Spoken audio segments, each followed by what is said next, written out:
Oh, yeah. How do you open it? This is the one. Ah, ah. Come on, my little brain. All right. No need a hint for this. And this is for here. What are we supposed to do now?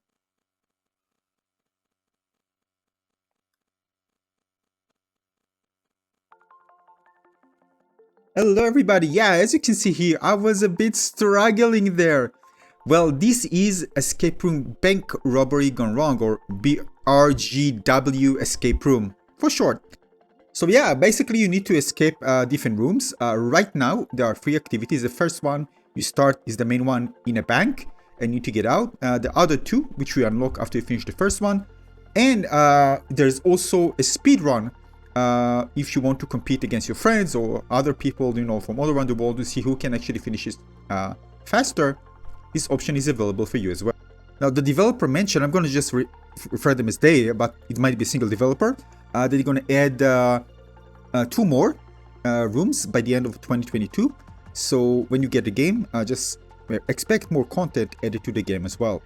Now, there's also an option to press the buttons to get hints, although keep in mind it is limited. You can get some hints, but the game will kind of say you at some point if you try to get too many hits that, well, now you're on your own. So, but I recommend trying to solve it yourself. Of course, the best experience is the satisfaction that you get after you were able to figure out things. Although I have to admit that I use 1 or 2. Yeah. So this means that, well, this isn't super easy, although one of them was harder for me than the others, the last one.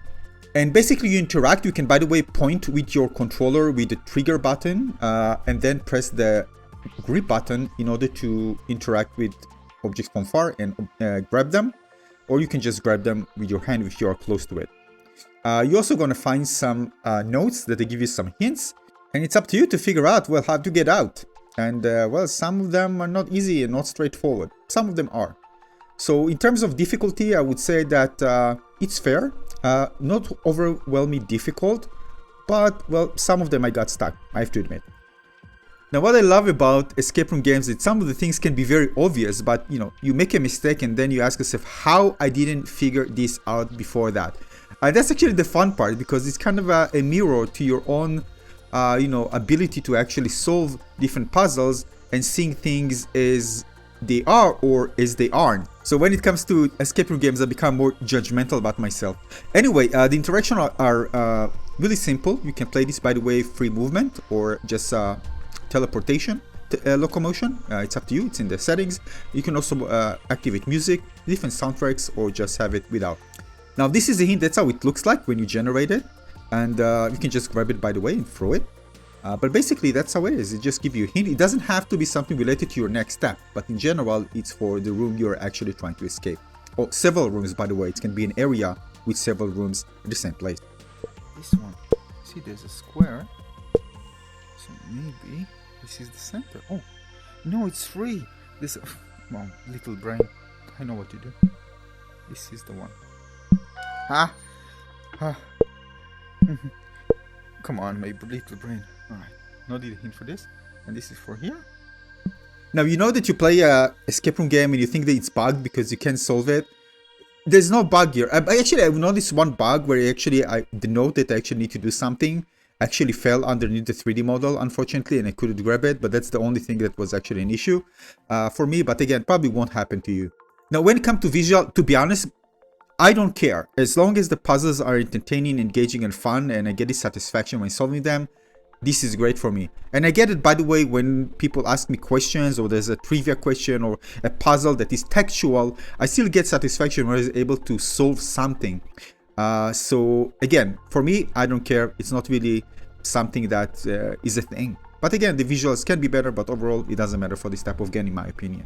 But it's important to know that, again, because the game evolves around observation, it's important to make sure those things that the player is supposed to see, they will be pretty visible, right? Otherwise, they can just fail it altogether. So in that aspect, it's actually designed pretty well. And of course, the satisfaction after you finish a level.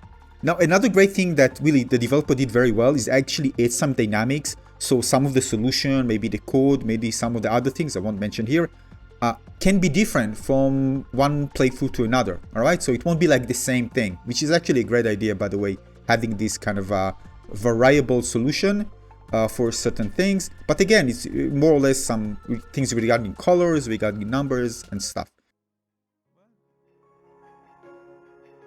Oh, it's the code, it's not here.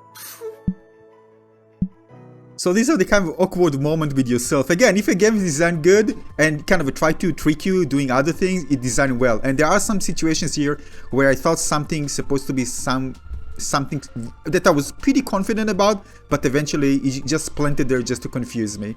Well done, well done. Just so you know that there are some cool mini games here as well. I'm not going to show you, not to spoil it, but there's some really cool features as well that you're going to enjoy playing. And that's about it. I'm going to cut here. I don't want to spoil anything. Get a game. It's absolutely fun. And more content is coming to it as well. I'll see you on the next one. Thanks for watching. Cheers.